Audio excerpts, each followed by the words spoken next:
পবিত্র কোরআনের একটি অন্যতম সূরা, যেই সূরা যদি দৈনিক কেউ একবার করে পাঠ করতে পারে, ওই ঘরে গ্যারান্টি হচ্ছে বিশ্বনবীর পক্ষ থেকে তার দরিদ্রতা থাকবে না, আয় উন্নতি বৃদ্ধি পাবে, ব্যবসা বাণিজ্য বৃদ্ধি পাবে, আপনার ঘরের মধ্যে রহমত, বরকত, আল্লাহ সাকিনা নাজিল হতেই থাকবে। দেখুন, অনেকে কিন্তু আমাকে বলে, হুজুর কি যে বিপদে আছে, হুজুর ইনকাম ভালো না, হুজুর ব্যবসার অবস্থা খুবই খারাপ, হুজুর ব্যবসা আগের মতো নাই, আমি ইনকাম করি, আমার স্ত্রী ইনকাম করে, আমার ছেলেটাও ইনকাম করে, কিন্তু ঘরের মধ্যে কি বরকত নাই। কেন নাই জানেন? কারণ আপনার তাওয়াক্কুলটা কমে গেছে। বর্তমান সোসাইটিতে আমরা সবচাইতে কম যেটা করি সেটা হচ্ছে আল্লাহর প্রতি তাওয়াক্কুল কম করি। আমরা মনে করি আমরাই সব, আমার ছেলে ইনকাম করে সেই তো সব। না, ছেলে হয়তো বাহ্যিকভাবে ইনকাম করে, কিন্তু সম্পদের মালিক একমাত্র আল্লাহ। ছেলে হয়তো আপনার ইনকাম করছে, কিন্তু আপনি ভুলে গেছেন সমস্ত কিছু দায়িত্ব সবকিছু দিচ্ছেন একজন, তিনি হচ্ছেন রাজ্জাক। আল্লাহ রাব্বুল আলামিন তিনি তো বলে দিয়েছেন, ইন্নাল্লাহা ইয়ারযুকু মান ইয়াশাউ বিগাইরি হিসাব। ও দুনিয়ার গোলাম, শুনে রাখো, আল্লাহ পাক যাকে খুশি যত কিছু রিজিক দান করেন, কাউকে জিজ্ঞাসা করে না। ইন্নাল্লাহা ইউতি মান ইয়াশাউ বিগাইরি হিসাব। অন্য আয়াতের মধ্যে আল্লাহ পাক বলেছেন, আল্লাহ যাকে খুশি যত খুশি তত দিবেন।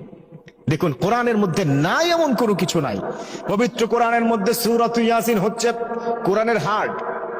যে ব্যক্তি সূরাত ইয়াসিন একবার পড়বে, বিশ্বনবী বলে দিয়েছে, তাকে আল্লাহর পক্ষ থেকে 10 খতম কোরআনের সওয়াব দান করা হবে।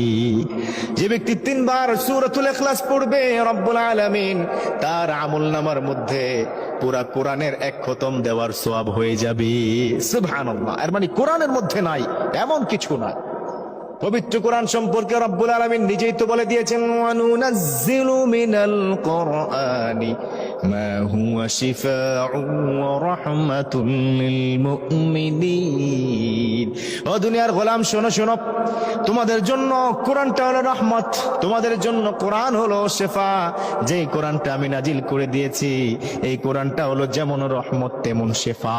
এই কোরআনের মধ্যে সব আছে ইনশাআল্লাহ তাআলা। তো কোরআনের 114টি সূরার মধ্যে এমন একটা সূরা, প্রত্যেক রাতে আপনার পরিবারের যে কোনো একজন, আপনি যে পরিবারে গৃহকর্তা, হ্যাঁ, সোর্স মেকার, ইনকাম মেকার যিনি, আপনি যদি পড়েন সবচেয়ে ভালো, সেটা হচ্ছে সূরাতুল ওয়াকিয়া। পড়বে না আমরা? পারি তো ইনশাআল্লাহ তাআলা। রাব্বুল আলামিন বলেন, ইযা ওয়াকাআতিল ওয়াকিআতি লাইসা লিওয়াকিআতিহা কাযিবা। এই সূরাতুল ওয়াকিয়া যদি প্রতি রাতে কেউ একবার করে পড়ে, ওই সদস্য, যেই সদস্য পরিবারের অন্তর্ভুক্ত, ওই ঘরের মধ্যে কোনো অভাব থাকবে না।